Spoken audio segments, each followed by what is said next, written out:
കലവറ. ഇന്ന് നമ്മൾ ചെയ്യാൻ പോകുന്നത് ചിക്കൻ പക്കോട. അതിനായിട്ട് എടുത്തിരിക്കുന്ന 500 gram boneless chicken.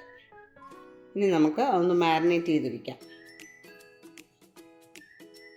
1.5 teaspoon ginger garlic paste,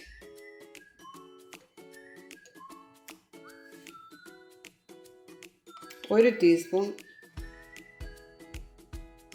ജീരകപ്പൊടി, 1/4 teaspoon മഞ്ഞൾപ്പൊടി,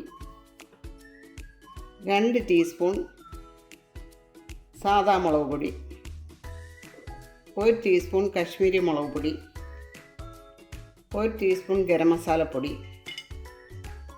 ആവശ്യത്തിന് ഉപ്പ്, 12 ടേബിൾ സ്പൂൺ കടലമാവ്.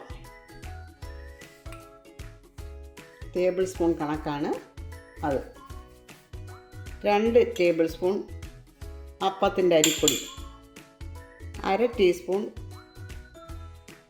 പച്ചമുളക് ചെറുതായിട്ട് അരിഞ്ഞത്, പിന്നെ നിങ്ങളുടെ ആവശ്യത്തിന് എടുക്കാം. കറിവേപ്പില ചെറുതായിട്ട് അരിഞ്ഞിരിക്കുകയാണ്, ഇത്ര ഇട്ട്. Soya sauce 1.5 teaspoon. സോയ സോസിന് പകരം നാരങ്ങാനീരോ വിനീഗറോ ഉപയോഗിക്കാം. ഇതൊന്ന് മിക്സ് ചെയ്തതിന് ശേഷം 1 ടീസ്പൂൺ സൺഫ്ലവർ ഓയിൽ ചേർക്കാം. ഇനി കൈ കൊണ്ട് നന്നായിട്ട് മിക്സ് ചെയ്യാം. ഇനി ആവശ്യത്തിന് വെള്ളം ചേർക്കാം. വെള്ളം കുറേശ്ശേ ചേർക്കാവൂ.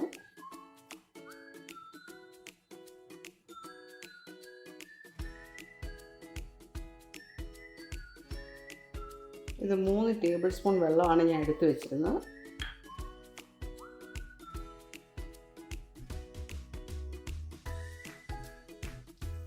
മൂന്ന് ടേബിൾ സ്പൂൺ വെള്ളം പോരാ, 1 ടേബിൾ സ്പൂൺ കൂടെ ഒഴിക്കാം.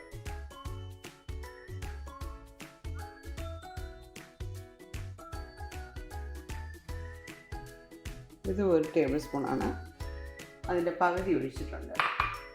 അങ്ങനെ മൊത്തം 4.5 ടേബിൾ സ്പൂൺ വെള്ളമാണ് ഒഴിച്ചിരിക്കുന്നത്. നിങ്ങൾക്കത് കുഴച്ചെടുക്കുമ്പോൾ അറിയാൻ പറ്റും, അതനുസരിച്ച് നിങ്ങൾ ചേർത്തുകൊണ്ടാൽ മതി.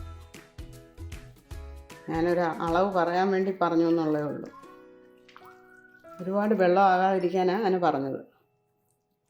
ഈ മാരിനേറ്റ് ചെയ്ത ചിക്കൻ നമുക്ക് 1 മണിക്കൂർ മാറ്റി വയ്ക്കാം. പാത്രം ചൂടായി.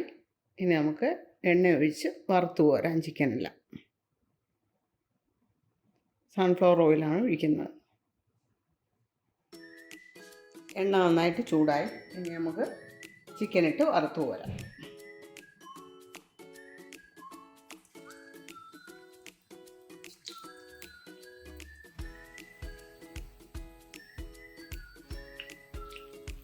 ഇനി തിരിച്ചിടാം.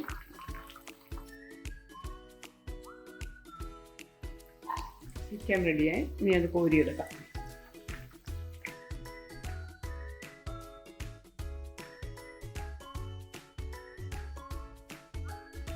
ഫുൾ ഫ്ലെയിമിലിട്ട് എണ്ണ ചൂടാക്കി ചിക്കൻ ഇട്ടതിന് ശേഷം ഒരു മീഡിയം ഫ്ലെയിമിൽ വെക്കണം. ചിക്കൻ വേകേണ്ടതല്ലേ. ഇനി തീ കൂട്ടി വെച്ചിട്ട് ചിക്കൻ ഇടാം.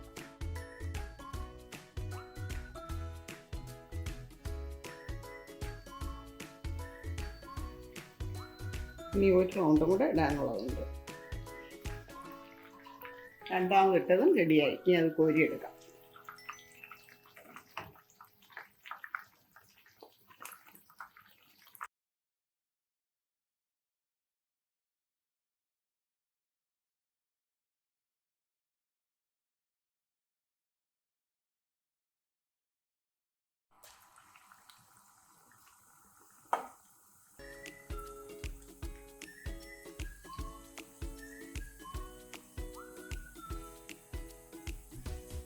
തീ കുറച്ച് വയ്ക്കാം.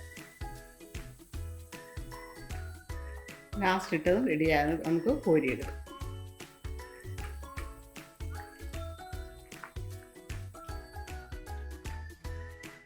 തീ തീരെ കുറച്ച് വെച്ചിട്ട്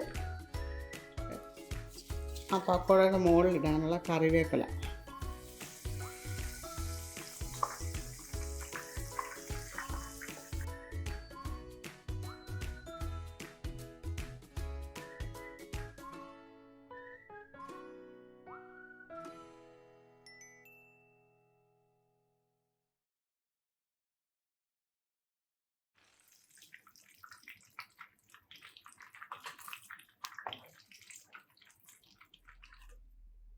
എല്ലാവരും സബ്സ്ക്രൈബ് ചെയ്യുകയും ലൈക്ക് ചെയ്യുകയും അതുപോലെ തന്നെ നിങ്ങളുടെ കമൻറ്റ്സ് അറിയിക്കുകയും ചെയ്യണം.